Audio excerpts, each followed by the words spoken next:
محفل ذکر و نعت الحمدللہ تعالیٰ کیا پذیر ہے۔ یاد رکھیں کہ خانگاہی نظام جو ہوتا ہے، اللہ کے اولیاء اکرام، اللہ کے ولی، اللہ کے صالحین بندے ہمیشہ خانگاہی نظام کو زندہ کرتے آ رہے ہیں، اور خانگاہی نظام کے اندر دو چیزیں عوام کو، یہ اتنا جلدی نہیں ہوتا کہ لوگ کشا بھاگتے ہیں، بڑی محنت طلب کام ہی ہوتا ہے، اور اس کے اندر دو چیزیں ہوتی ہیں کہ مخلوق کا تعلق باللہ بحال کیا جائے، امتی کا تعلق بالرسول بحال کیا جائے۔ لوگوں کا اللہ کے ساتھ تعلق کمزور ہو رہا ہے، امتی کا تعلق رسول کے ساتھ کمزور ہو رہا ہے، تو یہ جو خانگاہی نظام ہوتا ہے، اس کے اندر اللہ کے ولی جو محنت کرتے ہیں، جد و جہد کرتے ہیں، وہ یہی ہوتا ہے کہ اللہ کی مخلوق کو اللہ کے قریب کر دی جائے۔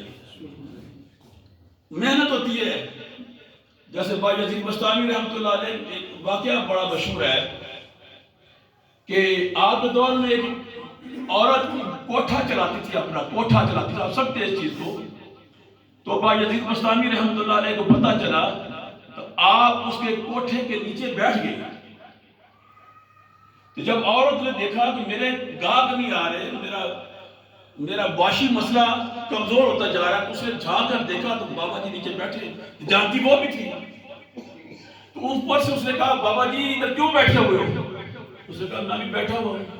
اس نے کہا میرا کاروبار آپ نے ٹھپ کر دیا ہے۔ اس نے کہا کیا تمہارا کاروبار؟ اس نے کہا میں جسم فروشی کرتی ہوں۔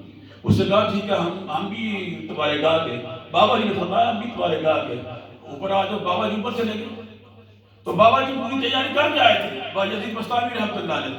آپ نے جب اسے سارے معاملات طے کیے تو آپ نے فرمایا جو کچھ میں کہوں گا وہی تم کرو گی۔